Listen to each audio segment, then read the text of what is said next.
नमस्कार दोस्तों, आपका अपना चैनल हिंदी जंक्शन पर स्वागत है। मैं परवेश कुमार सिन्हा पुनः एक महत्वपूर्ण वीडियो के साथ आप लोगों के समक्ष उपस्थित हुआ हूं। तो अगर आप चैनल पर नए हैं तो सब्सक्राइब कर दें, बेल आइकन को दबा दें ताकि मेरे आने वाले वीडियो का नोटिफिकेशन आपको मिलते रहे। और इसे दोस्तों में जितना ज़्यादा हो सके शेयर करें ताकि तभी सभी लोग जो है इसका लाभ उठा सके। दोस्तों, पीपीएससी शिक्षक भर्ती 2.0 जो आई हुई है वैकेंसी, जिसका रजिस्ट्रेशन चल रहा है, उसी में अगर आप टीजीटी पीजीटी यानी 6 से लेकर 12 तक हिंदी की किसी भी वर्ग का आप तैयारी कर रहे हैं तो ये जो वीडियो है महत्वपूर्ण होने जा रहा है। इसमें हम लोग दिगंत भाग 2 कक्षा 12 का जो पुस्तक है बिहार बोर्ड में लगा हुआ, उसी का गद्य खंड हम लोग देखने वाले हैं। तो इसमें वही रचनाकार हैं जिसको 6 to 8 में भी पढ़ना था, 9 to 10 में भी पढ़ना था और हिंदी साहित्य में भी पढ़ना है। तो आप लोगों को सभी के लिए ये जो है वीडियो महत्वपूर्ण हो जाता है, चाहे आप 6 to 8 का तैयारी कर रहे हैं या 9 to 10 का या 11th या 12th का, तो सभी के दृष्टि से ये महत्वपूर्ण है। तो आप सभी के लिए ये जो है उपयोगी वीडियो है ताकि आपका हिंदी साहित्य भी इसके साथ साथ जो है कंप्लीट हो सके। तो चलिए बिना देर करते हुए आज की टॉपिक की तरफ बढ़ते हैं। दोस्तों, जैसा कि आप देख पा रहे हैं, गद्य खंड दिगंत भाग 2 कक्षा 12 यानी गद्य खंड, इसमें हम लोग पढ़ेंगे, कहानी निबंध सारी चीज़ों को देखेंगे और अगले जो वीडियो आएगा उसमें पद्य खंड हम लोग देखेंगे। तो ये दिगंत भाग 2 है कक्षा 12 में, जो बिहार बोर्ड की SCRT बुक जिसे कहते हैं उसी का ये जो है दिया हुआ है। तो इसमें हम लोग जो है उसी को देखने वाले हैं। तो अगर आप लोग इसका PDF पाना चाहते हैं तो हमारे नंबर यानी 72 61 81 53 07 पे आपको फ़ोन पे या गूगल पे या पेटीएम 249 कर देना है और उसके बाद जो पेमेंट कीजिएगा उसका स्क्रीनशॉट लेकर हमारे वही व्हाट्सएप नंबर पे आपको जो है स्क्रीनशॉट भेज देना है ताकि मैं आपके व्हाट्सएप पे PDF प्रोवाइड करवा सकूं। तो जो PDF नहीं दिए हैं जल्दी से रजिस्ट्रेशन करवा दें और जो दे दिए हैं वो जो है PDF का रिवीजन करें, प्रैक्टिस सेट को बनाएं। कल से हम लोग जो है लगभग प्रत्येक दिन कोशिश करेंगे कि एक प्रैक्टिस सेट बना दें। तो आप लोगों को जो है प्रत्येक दिन एक प्रैक्टिस सेट करवाया जाएगा कल से। आज जो है लगभग हम जो है 12th की SCRT ख़त्म कर देंगे और उसके बाद जो है बीच बीच में हम लोग व्याकरण को देखते जाएंगे और जो जो महत्वपूर्ण टॉपिक है बीच बीच में देखते जाएंगे और प्रत्येक दिन जो है कल से जो है एक प्रैक्टिस सेट कराया जाएगा ताकि आप लोगों का जो है अध्ययन अच्छी ढंग से हो सके, तैयारी अच्छी ढंग से हो सके। और उसी प्रैक्टिस सेट में हम लोग NCERT के प्रश्नों को भी देखते जाएंगे, क्योंकि यहाँ जिन रचनाकारों को पढ़ना है NCERT में भी वही लगभग रचनाकारों को पढ़ना है। बाकी कुछ चीज़ें यहाँ जो बच जाएगी उसको हम लोग MCQ में देख लेंगे, तो आपको चिंता करने की बात नहीं है। चलिए आज के टॉपिक की तरफ बढ़ते हैं। गद्य खंड जो दिया हुआ है उसका नाम दिया गया है अनुभव के धूप छाहे ब्यौरे। ये आपको ध्यान में रखना होगा, अनुभव के धूप छाहे ब्यौरे ये दिया गया है। तो इसका जो पहला अध्याय है बातचीत एक निबंध है जो बालकृष्ण भट्ट का है। तो सबसे पहले रचनाकार के बारे में जानते हैं, लेखक परिचय देखते हैं। तो बालकृष्ण भट्ट का जन्म 1844 ईस्वी में हुआ था और सन 1914 में इनकी मृत्यु हो गई। हिंदी प्रदीप पत्रिका का संपादन इन्होंने किया। प्रमुख पुस्तकें हैं नूतन ब्रह्मचारी, 100 आजान एक सुजान, नर दमयंती आदि। इन्होंने लगभग 1000 निबंध लगभग लिखे हैं जो विभिन्न पत्र पत्रिकाओं में प्रकाशित होता रहा है। अब हम लोग आगे बढ़ते हैं, देखते हैं बातचीत में क्या दिया गया है। तो इस निबंध में उन्होंने अपने विचारों को सहजता से प्रकट किया है। इसमें उन्होंने बातचीत के माध्यम से बड़ी जटिल बातों को सामान्य ढंग से चित्रित किया है। इसका मुख्य बिंदु लोगों का बातचीत है, यानी इसमें जो है रचनाकार ने लोगों के बातचीत करने के तरीके, तौर तरीके जो होते हैं उसी पे इन्होंने फोकस किया है और उसी को गंभीरता से इस निबंध में चित्रित किया है। अब जो है हम लोग आगे बढ़ते हैं दूसरे अध्याय की ओर। दूसरा अध्याय है उसने कहा था कहानी है, जिसको हम लोग स्टेट में बहुत विस्तारित तरीके से पढ़ा था। इस पे लगभग 10 से 15 MCQ भी किया था। तो हमें लगता है कि आपकी तैयारी वहाँ से इसको पूरा किया जा सकता है। अगर जो नहीं देखें वहाँ से जाकर देख सकते हैं। इसमें हम लोग जो है शॉर्ट में देखेंगे क्योंकि समय बहुत कम है। हम लोग जो है एग्ज़ाम की दृष्टि से इसे पढ़ रहे हैं ताकि एग्ज़ाम में जहाँ से प्रश्न पूछा जाएगा उसी को मैंने यहाँ समाहित किया है। कहीं आपके मन में चल रहा होगा कि पूरे डिटेल में पढ़ाना चाहिए, तो आपको मैं बता देना चाहता हूँ कि अगर हम लोग डिटेल में पढ़ेंगे तो समय हम लोगों के पास बहुत कम है, लगभग 1 महीना एक पुस्तक में लग सकता है डिटेल में पढ़ने पर। तो हम लोग जो है परीक्षा व्यू से पढ़ेंगे ताकि हम लोगों का जो है परीक्षा में पूछे गए सवाल आसानी से सोल्व हो सकें। तो सबसे पहले लेखक परिचय देखते हैं। चंद्र शर्मा गुलेरी का जन्म 1883 में जयपुर राजस्थान में हुआ था, लेकिन ये मूलतः हिमाचल प्रदेश के रहने वाले थे। इन्होंने समालोचक और नागरिक प्रचारणी पत्रिका को जो है संपादन किया। प्रमुख रचना है सुखमय जीवन, बुद्धू का कांटा, उसने कहा था, कछुआ धर्म आदि। प्रस्तुत कहानी 1915 ईस्वी में प्रकाशित हुआ था, यानी उसने कहा था कहानी का प्रकाशन 1915 ईस्वी में हुआ था। अब जो है हम लोग उसने कहा था कहानी के बारे में देखते हैं। तब प्रस्तुत कहानी जो है शुद्ध प्रेम की आध्यात्मिक अनुभूति और उसकी स्वाभाविक उत्सर्गमय अभिव्यक्ति चित्रित करता है। कहानी अमृतसर के भीड़ भरे बाजार में शुरू होता है, जहां 12 बरस का लड़का यानी रहना सिंह 8 वर्ष की लड़की को तांगे के नीचे आने से बचाता है। लड़का जो है लड़की को यह पूछते हुए छेड़ता है, तेरी कुड़माई हो गई। कुड़माई मतलब मंगनी यानी शादी होता है। लड़की धत कहकर भाग जाती है। एक दिन वह धत कहकर भागने की बजाय कहती है, हाँ कर हो गई, देखते नहीं यह रेशम के फूलों वाला सजू। रहना सिंह हतप्रद रह जाता है। इसके बाद रहना सिंह से भेंट प्रथम विश्व युद्ध के मोर्चे पर होती है। वह याद करता है कि छुट्टी के बाद घर से रामपुर जाते समय वह सूबेदार हजारा सिंह के घर गया था। वहां सूबेदारनी ने उससे एकांत में बुलाकर कहा था कि मेरे पति और बेटे यानी बोधा सिंह का ख्याल रखना। यह सूबेदारनी बचपन में अमृतसर में मेरी वही लड़की थी। रहना सिंह सूबेदारनी के प्यार की उस किरण को दुनिया से बचाकर अपने हृदय में संजोए रहता है और युद्ध में अपने प्राणों की बलि देकर भी हजारा सिंह और बोधा की रक्षा करता है। ये कहानी के रचनाकार चंद्रधर शर्मा गुलेरी हैं, जिसमें इस कहानी में रहना सिंह जो है जर्मन सैनिक जो कैप्टन होता है उसको मारता है। तो ये कहानी कितनी मार्मिक है आप अंदाज़ा लगा सकते हैं कि वो प्यार भरी जो निशानी बचपन का जो प्यार था उसे एक बातों में कैसे अपना जो है प्राण न्यौछावर करके उसके बातों का जो है पालन करता है और उसके पति और बेटे की रक्षा करता है। तो ये कहानी बहुत ही महत्वपूर्ण कहानी है हिंदी साहित्य में। तो आप लोगों को एक बार ज़रूर पढ़ना चाहिए ये कहानी को। तीसरा अध्याय है संपूर्ण क्रांति, जिसके रचनाकार जयप्रकाश नारायण हैं। उनका जन्म 1902 में सिताब दियारा गांव बिहार के सारण जिले में हुआ था। कुछ क्षेत्र जो है इसका उत्तर प्रदेश में भी पड़ता है। इनकी मृत्यु 1979 में हो गया। ये लोकनायक नाम से भी जाने जाते हैं। 1965 में इन्हें सामाजिक सेवा के रेमन मैग्सेसे सम्मान तथा 1998 में इसे भारत रत्न दिया गया।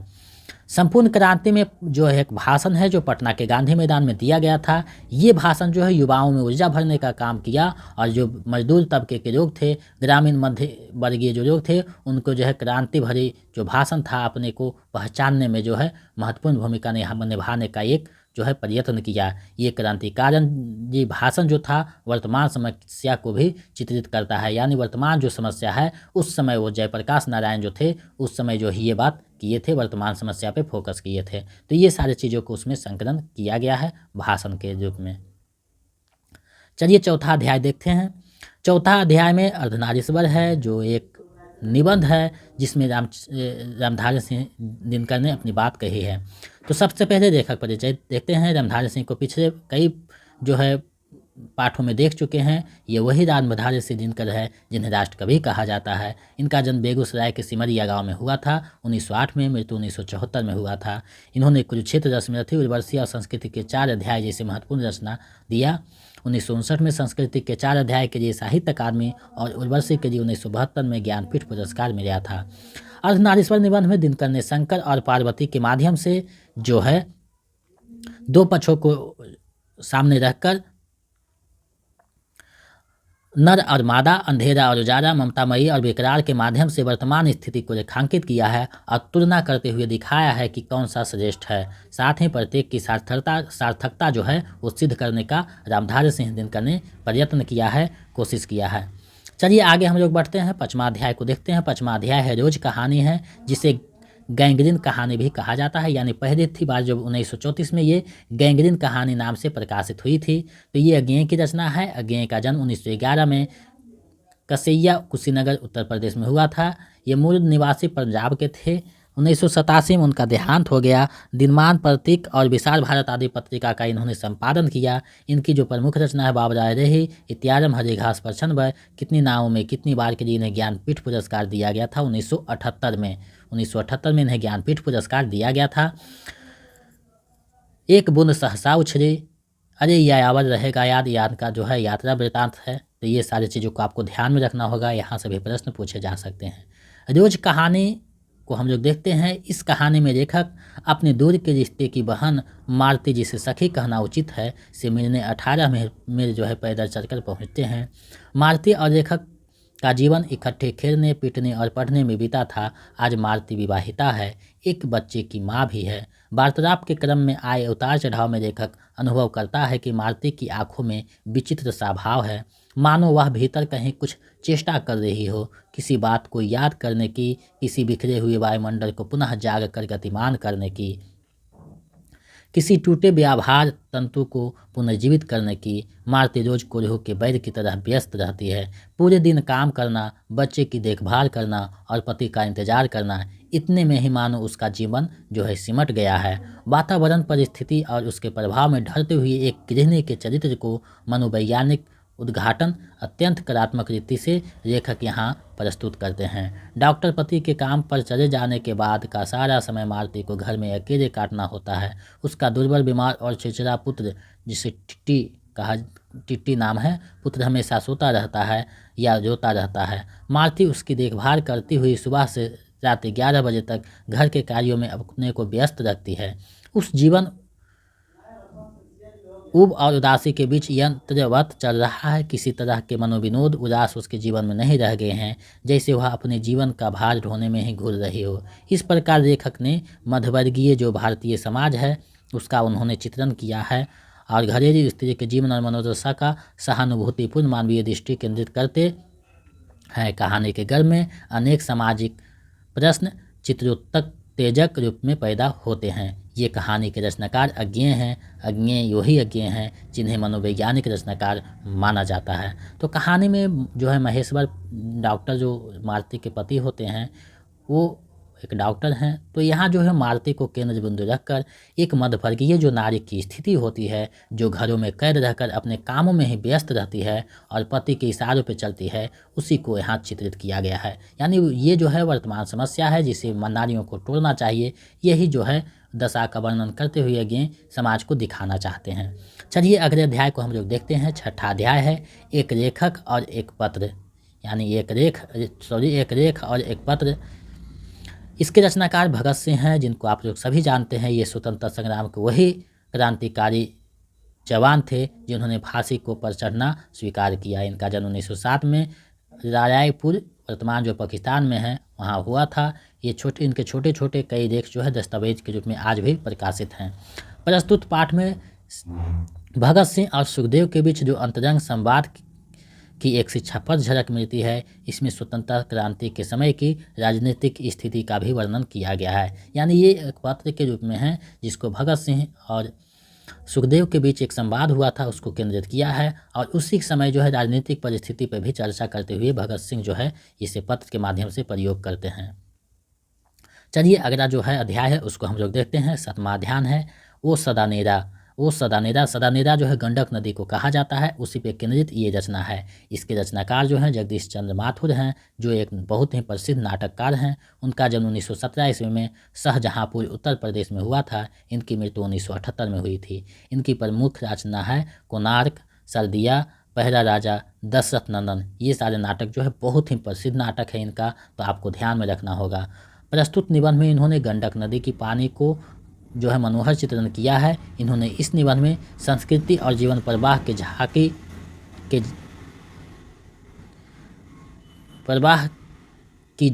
को उकेरा है। यानी इसमें जो है गंडक के माध्यम से संस्कृति और समाज का चित्रण किया है। चलिए आगे हम लोग बढ़ते हैं 8वां अध्याय की ओर। तो ये जो है सिपाही की माँ एक एकांकी है जो मोहन राकेश का रचना है। मोहन राकेश का नाम जो है नाटक कार्यों में प्रसिद्ध है, क्योंकि इनका जो 3 महत्वपूर्ण नाटक है आषाढ़ का एक दिन, रहर्यों के राजहंस, आधे अधूरे, बहुत ही प्रसिद्ध जो है आधुनिक नाटक है।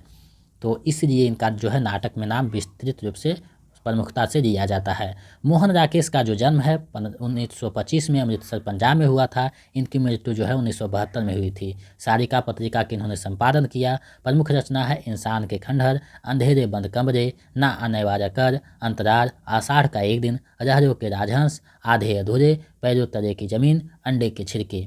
प्रस्तुत एकांकी जो है अंडे के छिलके तथा अन्य एकांकी से लिया गया है। यहाँ जो सिपाही की माँ दिया गया है वो अंडे के छिलके तथा अन्य एकांकी से लिया गया है। सिपाही की माँ के जो प्रमुख पात्र है, बिस्नी एक लड़का रहता है, मुन्नी लड़की है, कुंती माँ है, मानक है यानी माँ है, दीनू जो है सिपाही है।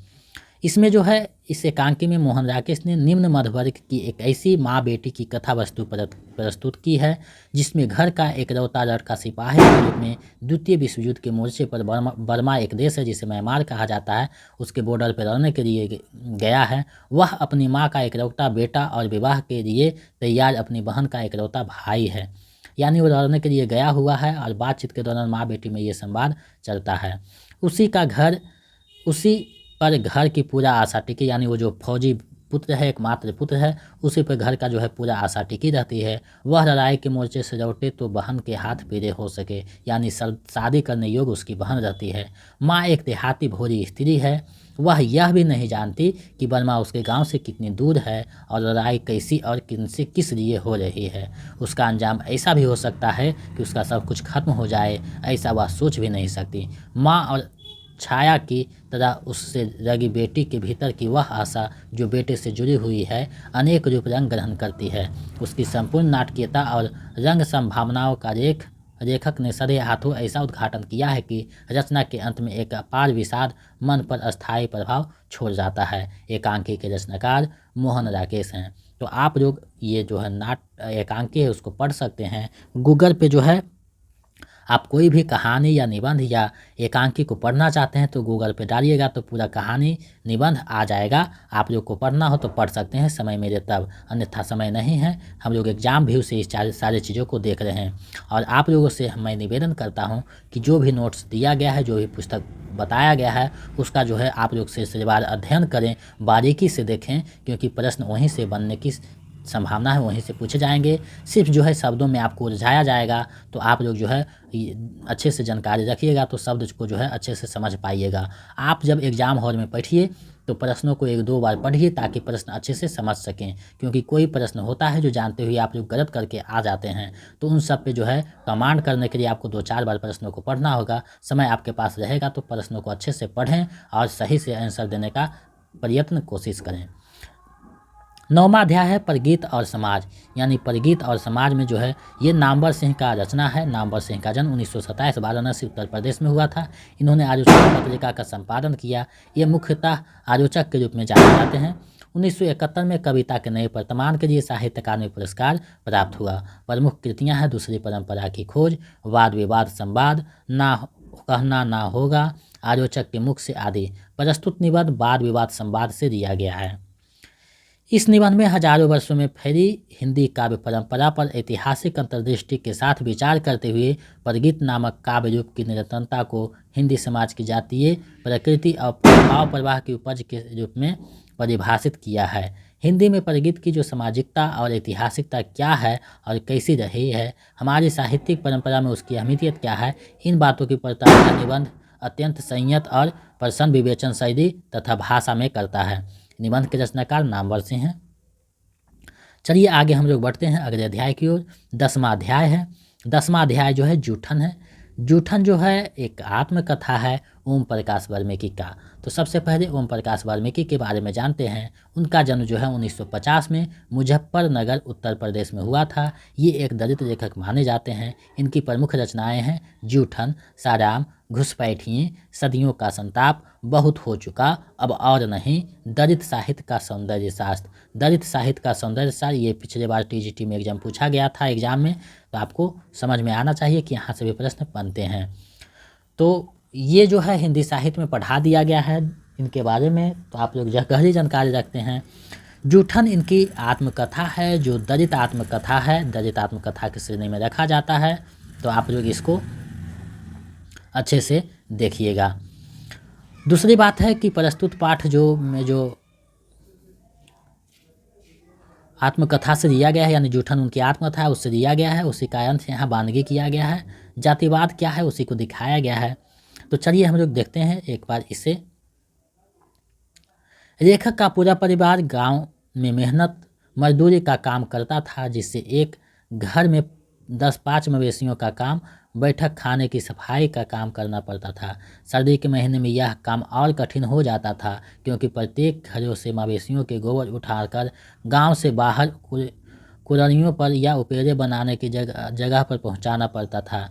इस सब के कामों के बदले मिलता था 10 जानवर पीछे 12 से 13 किलो अनाज। दोपहर में बची खुची रोटी मिलती थी, जो खास तौर पर चोहर्रों यानी दलितों को देने के लिए बनाई जाती थी। कभी कभी जूठन भी भंगन की टोकरी में डाल दी जाती थी। दिन रात मर खप कर भी हमारे पसीने की कीमत मात्र जूठन।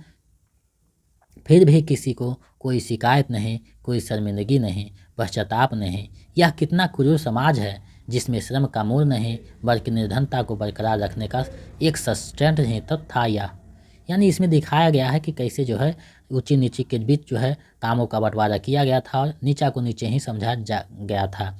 शादी ब्याह के मौके पर जूठे पत्र जो है चूहरों के टुकड़ों में डाल दिए जाते थे, जिन्हें घर ले जाकर वे जूठन इकट्ठी कर दिया करते थे। पत्रों से पुनिया के टुकड़े जो बचे होते थे, उन्हें चरपाई पर कोई कपड़ा डालकर उस पर सुखा कर रख दिए जाते थे। मिठाइयाँ जो इकट्ठी होती थी, वे कई कई दिनों तक अथवा बड़ी बाराती की मिठाइयों कई कई महीनों तक आपस में चर्चा कर खाते रहते थे। सूखी हुई पूरियों की रुगदी बनाकर अथवा उबाल कर मिर्च मसाले डालकर खाने में मज़ा आता था। आज जब इन सब बातों के बारे में लेखक सोचता है तो मन के भीतर कांटे जैसा उगने लगता है।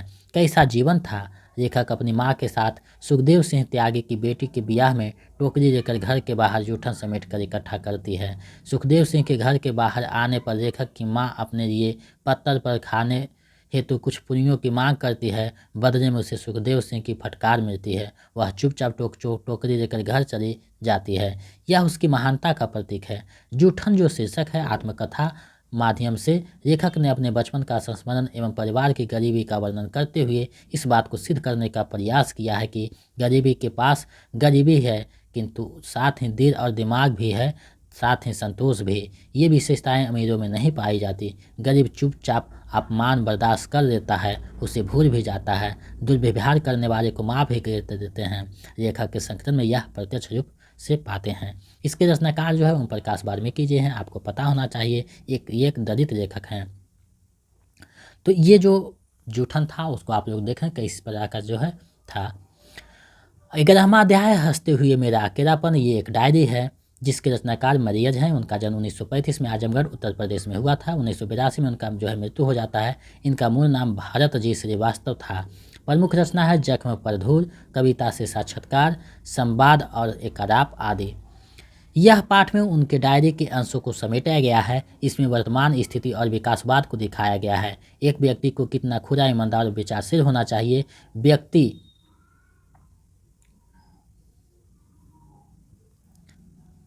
व्यक्ति के क्या दायित्व हैं और अपने दायित्वों के प्रति कैसा लगाव, कैसी सन्नाद्धता होनी चाहिए, यही इसमें चित्रित किया गया है। इसके रचनाकार मरियज हैं। तो ये एक डायरी है। डायरी में क्या लिखते हैं आपको पता है। अपने जीवन को जो है संभावनाओं के साथ जोड़कर परोसा जाता है। 12वां अध्याय है तिरिच कहानी है, जिसके रचनाकार उदय प्रकाश का जन्म 1952 ईस्वी में अनूपपुर मध्य प्रदेश में हुआ था। ये कई फिल्मों और सीरियल का स्क्रिप्ट लिखे हैं। उनकी प्रमुख रचना है पार गुमरा का स्कूटर, पीली छतरी वाली लड़की, दरियाई घोड़ा आदि। तिरिच जो है एक का केंद्रीय भाव पिताजी से संबंधित है, जो अपने पिता के बारे में लिखते हैं। और एक तिरिच जो है, तिरिच एक विषैला जो है जानवर है, जिसे खपर बिच्छी कहा जाता है। उसी को यहाँ प्रतीक के रूप में इस्तेमाल किया गया है। और समाज की क्या स्थिति है, कैसे जो है आदमी को पागल समझा जाता है, शहर की स्थिति के यहाँ जो है ग्रामीण और शहर को बीच कर जोड़कर शहर बदलता जो विकास कर रहा है, शहर कैसे किसी का अहमियत नहीं देता और पागल समझ कर उसका कैसे मजाक उड़ाता है, कैसे उस पर जो है अत्याचार करता है, पिताजी के माध्यम से लेखक ने यहाँ उसी को दिखाने का प्रयत्न किया है। तिरिछ जब पिता को काटता है तो क्या जो है आडंबर है, क्या है, उसी को दिखाया है। यानी इस कहानी में इन्होंने जो है आधुनिकता पर केंद्रित किया है कि समाज में जो है कैसे कैसे लोग होते हैं। अगर फटे कपड़े हैं आप इंग्लिश बोल दीजिए तो आपको पागल समझेंगे, और अगर आपके पास कपड़े अच्छे हैं आप गलत भी बोलते हैं तो आपको पढ़ा लिखा समझा जाता है। यानी यहाँ आधुनिकता को पेश करते हुए व्यंग्यात्मक तरीके से कवि ने यहाँ इस कहानी को लिखा है। तो ये कहानी के जो सारांश है थोड़ा सा लंबा है, तो आप लोग इसको खुद से थोड़ा सा पढ़ सकते हैं क्योंकि हम लोग के पास समय बहुत कम है। आप लोग जो है इसको पढ़ सकते हैं ताकि आप लोग इसके बारे में जान सकें। तो आप लोग ये जो नोट्स दिया गया है इसमें आप लोग पढ़ सकते हैं और अपने अनुसार इसको देख सकते हैं, समझ सकते हैं। तिरिछ कहानी बहुत लंबी कहानी है, इसलिए इसका सारांश भी थोड़ा सा लंबा हो गया है। देखिए यहाँ पे एक पंक्ति आया है, वह उनको कहते सुना गया, मैं Ram Swarath Prasad, ex school headmaster and village aid of ग्राम बकेरी। किंतु वहाँ उन्हें पागल समझकर कॉलोनी के छोटे बड़े लड़कों ने उन पर पत्थर बरसा रही सभी कसकर जो है कसर निकाल दी। यानी देख रहे हैं कि एक जो है हेडमास्टर हैं उनके पिता, और जब तिरिछ काटता है तो पानी जब मांगते हैं कम बोलते हैं उसका भी उन्हें जो है दंश देना पड़ता है। इंग्लिश अगर बोलते हैं तो उन्हें पागल समझा जाता है। यानी तिरिछ के माध्यम कहानी में उन्होंने दिखाया है आधुनिकता को कि किस तरह के समाज में लोग होते हैं। यानी आपके कपड़े फटे हैं, आप कितना हूँ अच्छा बोलते हैं तो समाज आपको पागल समझ लेता है। तो इन सारी चीज़ों को यहाँ लेखक ने दिखाया है, उदय प्रकाश ने दिखाया है, ये कहानी के रचनाकार हैं। तो आप ये कहानी को पढ़ सकते हैं और सारांश आपको दिया गया है। PDF आप लोग इसका जो है परचेज 249 रुपये का रजिस्ट्रेशन करवा लीजिए ताकि आपके जो है मोबाइल पे इसका PDF भेज दिया जाए। तो जो नहीं करवाए हैं जल्दी से करवा लें क्योंकि समय बहुत कम है, मात्र 20 से 25 दिन बचा हुआ है और चीज़ें को पढ़ना है, तो जल्दी से रजिस्ट्रेशन करवा लें। हम लोग जो है लगभग टॉपिक को ख़त्म कर चुके हैं। जो महत्वपूर्ण 1-2 टॉपिक बचा हुआ उसको बीच बीच में देखते जाएंगे और हम लोग जो है कल से लगभग प्रत्येक दिन एक प्रैक्टिस सेट करेंगे क्योंकि प्रैक्टिस सेट ही हम लोग का जो है ब्रह्मास्त्र होगा। और जो है आप लोग अच्छे से प्रैक्टिस सेट को बनाइएगा। टॉपिक जो दिया गया है लगभग सारे जो करवा दिए गए हैं, जहाँ से प्रश्न पूछते हैं वो जो कुछ महत्वपूर्ण टॉपिक है बीच बीच में आपको दिया जाएगा। और ग्रामर के जो लगभग महत्वपूर्ण 5 से 6 टॉपिक हैं उसको भी कल से हम लोग एक दिन देखते जाएंगे बीच बीच में, और प्रैक्टिस सेट जो है प्रत्येक दिन करवाया जाएगा। चलिए आगे हम लोग बढ़ते हैं अगले अध्याय की ओर। 13वां अध्याय शिक्षा। ये शिक्षा से संबंधित है। ये एक भाषण है जे कृष्णमूर्ति का, जिनका जन्म चित्तूर आंध्र प्रदेश में 1895 में हुआ था। इनकी रचना है the first and last freedom, the only revolution. इसमें जो है शिक्षा से संबंधित भाषण है, शिक्षा पर अपना विचार प्रकट करते हैं, शिक्षा की रूपरेखा और उसका उद्देश्य को यहाँ दिखाने का प्रयत्न लेखक ने किया है। तो ये जो महत्वपूर्ण टॉपिक था आप लोगों के सामने मैंने प्रस्तुत किया। अब जो इससे संबंधित MCQ है, जो किताब में कथन दिया गया है उसको मैंने MCQ में समाहित किया है, जो महत्वपूर्ण है उसको, ताकि आपका एक भी चीज़ नहीं छूटे। हम लोग का जो तैयारी चल रहा है लगभग अच्छे तरीके से पटरी पे चल रहा है और लगभग 80% हम लोग का तैयारी हो चुका है और 20% जो टॉपिक बात की है उसको बीच बीच में हम लोग देखते जाएंगे, जहाँ से प्रश्न पिछले बार पूछे गए थे और जहाँ से पूछे जाने की प्रबल संभावना बनी हुई है। तो उन सारी चीज़ों को हम लोग देखेंगे, कथन निष्कर्ष को भी देखेंगे और प्रमुख जो उपन्यास है उसका जो प्रमुख पात्र है उसको भी हम लोग देखेंगे। तो बीच बीच में हम लोग उसको देखते जाएंगे ताकि आपका तैयारी अच्छे ढंग से हो सके। और MCQ हम लोग ज़्यादा करेंगे, यानी प्रैक्टिस सेट में हम लोग जो है ज़्यादा समय देंगे अब, क्योंकि प्रैक्टिस सेट जो है हम लोग का ब्रह्मास्त्र होगा तो उसको हम लोग ज़्यादा करने वाले हैं। कल से प्रत्येक दिन हो सकता है रात 8 बजे से आपको प्रैक्टिस सेट करवाया जाए। तो आप लोग जब जो है सारे नोट्स को रिवीजन कर लीजिए पुनः एक बार फिर से, ताकि क्योंकि प्रश्न जो है अच्छे नंबर आ सके प्रश्न में सेट में। तो आप लोग रिवीजन कर लीजिए, जो किताब बताया गया है उसको भी समय मिले तो देखते रहिए। और व्याकरण जो बताया गया है, यानी कोई भी आपके पास व्याकरण है तो उसमें जो है समास के टॉपिक, संधि के टॉपिक, प्रत्यय के टॉपिक और उपसर्ग के टॉपिक, कहावतें और जो है लोकोक्तियाँ है उसको, उसके बाद जो है विपरीतार्थक शब्द, पर्यायवाची शब्द और जो है उच्चारण है उसको देख लीजिएगा। इन सारे टॉपिक को आपको देखना होगा क्योंकि यहाँ से प्रश्न बनते हैं। और एक टॉपिक है जो है वाक्य रचना है, यानी मिश्रित वाक्य, संयुक्त वाक्य, ये सारे जो हैं उसको देख लीजिएगा। चलिए हम लोग MCQ को देखते हैं। पहला प्रश्न है, जिसे हम आधुनिकता कहते हैं वह एक प्रक्रिया का नाम है। यह प्रक्रिया अंधविश्वास से बाहर निकलने की प्रक्रिया है। यह प्रक्रिया नैतिकता में उदारता बरतने की प्रक्रिया है। यह प्रक्रिया बुद्धिवादी बनने की प्रक्रिया है। यह प्रक्रिया धर्म के सही रूप पर पहुंचने की प्रक्रिया है। ये जो रचना है, ये जो कथन है, उसके रचनाकार कौन है आपको बताना है। उपयुक्त पंक्ति किसकी है ये आपको बतानी है। किसकी पंक्ति है ये, विकल्प आपके सामने है। इस बार 4 विकल्प रहेंगे क्योंकि सिंपल जो BPSC हुआ था उसमें 4 विकल्प था और प्रेस कॉन्फ्रेंस में भी 4 विकल्प का चर्चा किया गया है, तो 4 विकल्प रहेगा। इसलिए मैंने 4 विकल्प में परिवर्तित किया है और नेगेटिव मार्क नहीं रहेंगे। तो प्रश्नों को आपको अच्छे ढंग से पढ़ना होगा ताकि आपका प्रश्न गलत ना हो। तो बताइए इसका सही जवाब क्या होगा। विकल्प आपके सामने है, सही विकल्प का चयन कीजिए। तो इसका जो सही आंसर है विकल्प ख हो जाएगा। रामधारी सिंह दिनकर का ये कथन है। चलिए आगे हम लोग बढ़ते हैं, अगले प्रश्न को देखते हैं। उसने कहा था में पक्के यथार्थवाद के बीच सुरुचि की चरम मर्यादा की भीतर भावुकता का चरम उत्कर्ष अत्यंत निपुणता के साथ स्फुटित है। उपयुक्त पंक्ति किस आलोचक का है। ये जो पंक्ति है किस आलोचक का है आपको बतानी है। विकल्प आपके सामने है। तो इसका जो सही आंसर है विकल्प घ हो जाएगा। रामचंद्र शुक्ल इस पंक्ति के प्रस्तोता हैं। चलिए आगे बढ़ते हैं, अगले प्रश्न को देखते हैं। तीसरा प्रश्न है, प्रसाद जी के पास ऐतिहासिक बुद्धि थी। वे मानव भाग्य के संबंध में दार्शनिक दृष्टिकोण से तो चिंतन करते ही थे, समाज और जाति के भाग्य के संबंध में भी उन्हें सोचना पड़ा। जयशंकर प्रसाद के संबंध में उपयुक्त कथन किसका है आपको बताना है। विकल्प आपके सामने है। तो इसका जो सही आंसर है विकल्प ग हो जाएगा। मुक्तिबोध जो है इसका जो है कथन के प्रस्तोता हैं। हम लोग जो है एग्ज़ाम भी उसे पढ़ रहे हैं, जो एग्ज़ाम में महत्वपूर्ण है उसी को मैंने यहाँ समाहित किया है ताकि आप लोग जो एग्ज़ाम में पूछ सके इस तरीक़ा से प्रश्न तो अच्छे से जवाब दे सके। एक कहानी बाहर की दुनिया की रपट यानी रिपोर्ट को अपने सत्य की भाषा में परिणत करती है। कहानी के संबंध में उक्त कथन किसका है। एक कहानी बाहर की दुनिया की रपट को अपने सत्य की भाषा में परिणत करती है। कहानी के संबंध में उक्त कथन किसका है आपको बताने हैं। विकल्प आपके सामने हैं। तो इसका जो सही आंसर है विकल्प का हो जाएगा। निर्मल वर्मा का ये कथन है। चलिए आगे हम लोग बढ़ते हैं, अगले प्रश्न को देखते हैं। निम्नलिखित में से कौन जो है चंद्रधर शर्मा गुलेरी की रचना नहीं है। चंद्रधर शर्मा गुलेरी की कौन सी रचना नहीं है आपको बतानी है। विकल्प आपके सामने है। तो आप लोग ऊपर में पढ़ चुके हैं, इसका सही जवाब आप लोग देख पा रहे हैं। विकल्प खा हो जाएगा। दोपहर के भोजन जो है अमरकांत का है, आपको पता होना चाहिए।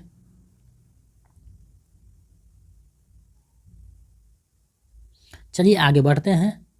छठा प्रश्न है, रहना सिंह, बोधा सिंह, हजारा सिंह किस कहानी का पात्र है। ये जो है किस कहानी के पात्र हैं आपको बताने हैं। विकल्प आपके सामने हैं। तो इसका जो सही आंसर है विकल्प का हो जाएगा। उसने कहा था कहानी के पात्र हैं। तो आप लोगों को जो है प्रश्नों के में जो है शब्दों में उलझाया जाएगा। प्रश्न सिंपल रहेंगे लेकिन शब्द में फंसाया जाएगा। तो आप लोग जो है शब्दों को अच्छे से यानी प्रश्नों को अच्छे से पढ़िएगा ताकि समझ में आ सके। रोज कहानी में मालती के पति का नाम क्या रहता है, यानी रोज कहानी में जो मालती आई है उसके पति का नाम क्या रहता है वही बताना है आपको। विकल्प आपके सामने है। तो इसका जो सही आंसर है विकल्प ग हो जाएगा। महेश्वर नाम रहता है। चलिए आगे बढ़ते हैं, अगले प्रश्न को देखते हैं। आठवां प्रश्न है, सच्चिदानंद हीरानंद वात्स्यायन अज्ञेय का जन्म कब हुआ, यानी अज्ञेय का जन्म कब हुआ ये आपको बताना है। विकल्प आपके सामने है। तो इसका जो सही आंसर है विकल्प ख हो जाएगा। 1911 में हुआ था। चलिए आगे बढ़ते हैं, अगले प्रश्न को देखते हैं। 9वां प्रश्न है, पीरी छतरी वारेदार की किसकी रचना है। पीरी छतरी वारेदार की जो है किसकी रचना है आपको बतानी है। विकल्प आपके सामने है। ये कहानी के रचनाकार कौन है आपको बताना है। तो इसका जो सही है विकल्प घ हो जाएगा। उदय प्रकाश इसके रचनाकार हैं। चलिए इस वीडियो का अंतिम और 10वां प्रश्न देखते हैं। ओम प्रकाश वाल्मीकि का जूठन हिंदी की विधा है, कौन सी विधा है आपको बतानी है। जूठन जो है कौन सी विधा है हिंदी की आपको ये बतानी है। विकल्प आपके सामने है, ऊपर में बताया गया है। तो इसका सही जवाब है विकल्प ग, ये एक आत्मकथा है। तो गद्य खंड दिगंत भाग 2 यानी कक्षा 12 से संबंधित जो टॉपिक था, जो MCQ था आप लोगों के सामने मैंने प्रस्तुत किया। हमें आशा ही नहीं विश्वास है कि ये जो है आपके तैयारी में महत्वपूर्ण भूमिका निभाएगा और आपकी तैयारी को जो है मजबूती प्रदान करेगा। तो आप लोग जो है इसका जो है 1-2 बार अध्ययन कर लें, जितने PDF दिए गए हैं उसका अध्ययन कर लें। आज जो है 10th क्लास तक जो भी CRT का है सारा का PDF भेज दिया जाएगा और प्रैक्टिस सेट 6 भी भेज दिया जाएगा। सब सुधार दिया गया, थोड़ी सी बाकी है तो उसको 1-2 घंटा में हम लोग करके आपको जो है प्रोवाइड करवा देंगे। तो आपको चिंता करने की बात नहीं है, हम आपकी जो है परेशानी को समझ रहे हैं, लेकिन कुछ परिस्थितियाँ जो है वो बाधा बन जाती है तो उसी से निपट दिया गया है। अब जो है आपको लगभग PDF तैयार है तो आप भेज दिया जाएगा। तो आज जो है शाम तक चला जाएगा PDF, तो चिंता ना करें। और शाम तक एक वीडियो और जाएगा पदखंड का, तो उसके बाद जो है लगभग 12th का ख़त्म हो जाएगा और उसके बाद जो है हम लोग प्रैक्टिस सेट करेंगे प्रत्येक दिन। और बीच बीच में जो है ग्रामर के कुछ जो टॉपिक हैं उसको देख लेंगे और जो महत्वपूर्ण टॉपिक है उसको देखते जाएंगे। हम लोग के पास 20 से 25 दिन समय है तो प्रैक्टिस सेट ज़्यादा हम लोग करने वाले हैं।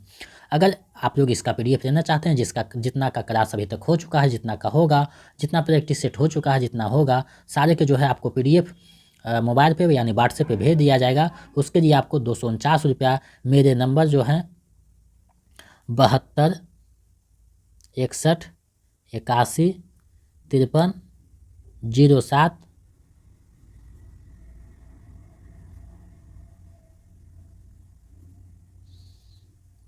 72